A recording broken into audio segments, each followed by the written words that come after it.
अस्सलाम वालेकुम viewers, welcome to tasty food with Maria. कैसे हैं आप सब? अगर आप लोगों ने मेरा चैनल अभी तक सब्सक्राइब नहीं किया है तो उसको ज़रूर सब्सक्राइब करें। आज मैं आप लोगों के लिए बहुत ही मज़ेदार रेसिपी लेकर आई हूँ, पेरी बाइट्स, जो कि बहुत जल्दी तैयार हो जाती है, झटपट बनने वाली रेसिपी है। बड़े मज़े की बनती हैं ये, और इसको आप बना के फ्रीज़ भी कर सकते हैं। फिर इसके बाद आप जब दिल चाहे आप उसको निकालें, फ्राई करें और इन्जॉय करें अपनी फैमिली के साथ। और चलिए आइए हम इसके इंग्रेडिएंट्स नोट कर लेते हैं। इसके लिए हमें हरी मिर्चें चाहिए, बड़ी वाली हरी मिर्चें लिए मैंने 250 ग्राम। इसको मैंने कट करके इसमें से बीज निकाल लिए हैं। सारी हरी मिर्चों को इस तरह से कट करके बीज निकाल के रख लीजिए अपने पास।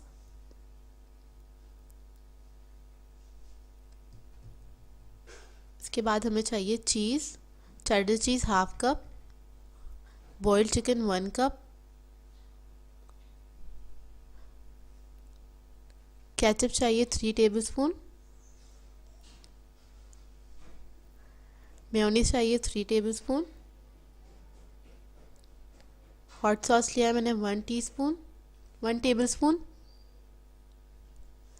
वाइट पेपर है half teaspoon, salt 1 teaspoon, मैदा चाहिए आधा कप,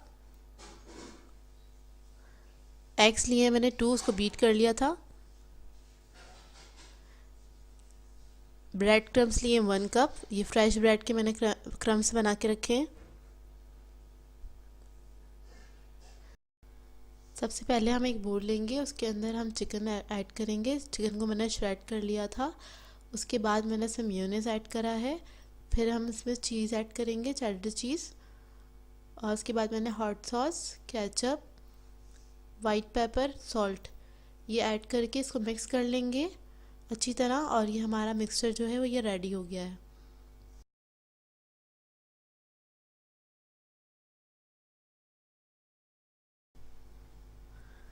हमारा मिक्सचर रेडी है। अब हम हरी मिर्चें लेंगे और उसके अंदर ये जो मिक्सचर है इसको हम फिल करेंगे। अच्छी तरह से फिल करिएगा, इसको प्रेस कर करके अच्छी तरह फिल कर लें। बहुत ज़्यादा ओवरलोड भी नहीं करिएगा। और इसको हम साफ़ कर लेंगे फिल करने के बाद, और इस तरह से हम सारी हरी मिर्चों को फिल कर लेंगे। अब मैं हरी मिर्चों को मैदे में कोट कर रही हूँ। इसके बाद हम अंडे के अंदर इसको डिप करेंगे, अच्छी तरह अंडा लगा लेंगे। देन उसके बाद हम ब्रेड क्रम्स लगाएंगे। ब्रेड क्रम्स को अच्छे से प्रेस करके लगाएंगे, अच्छी तरह लगाइएगा प्रेस कर करके। और ये हमारी हरी मिर्च इस तरह से रेडी हो जाएंगी। इस तरह मैं सारी हरी मिर्चों को इसी तरह से कोटिंग करके रख लूँगी। अगर आप लोग चाहें इसको फ्रीज़ करना है तो आप लोग इसी स्टेज पे फ्रीज़ कर सकते हैं। इसको फ्रीज़ कर लीजिए किसी बड़े से थाल के अंदर, ट्रे के अंदर फ्रीज़ कर लें। उसके बाद किसी एयर टाइट जार में इसको रख के आप रख सकते हैं आराम से।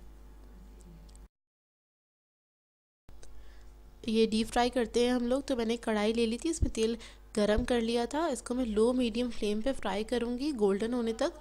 बस ये गोल्डन कलर आ जाएगा तो मैं इसको निकाल लूँगी, डिश आउट कर लूँगी। व्यूअर्स, ये बहुत अच्छी रेसिपी है, इसको आप अपने घरों में ज़रूर ट्राई कीजिएगा। इसको आप बना के आराम से फ्रीज़ कर सकते हैं। घर में कोई गेस्ट आ जाते हैं अचानक से, या आपका ख़ुद का भी दिल चाह रहा है तो शाम की चाय में इसको निकालें, फ्राई करें और इस्तेमाल करें, इसको एंजॉय करें। बाहर से ख़रीदने से बेहतर है। देखिए ये गोल्डन हो गई है। अब मैं इसको निकाल रही हूँ। ये देखिए इतना खूबसूरत कलर आया है इसका। मैं इसको डिश आउट कर लिया है और इसको आप केचप के साथ आराम से खा सकते हैं। ये चारों तरफ से मैंने एक ही कोटिंग की है, आप लोग चाहें तो डबल भी कर सकते हैं। व्यूवर्स, आप लोगों को मेरी वीडियोस अच्छी लग रही हैं तो मेरे चैनल को सब्सक्राइब करें, लाइक करें, कमेंट करें, शेयर करें अपनी फैमिली के साथ। मुझे अपनी दुआओं में याद रखिएगा। अल्लाह हाफ़िज़।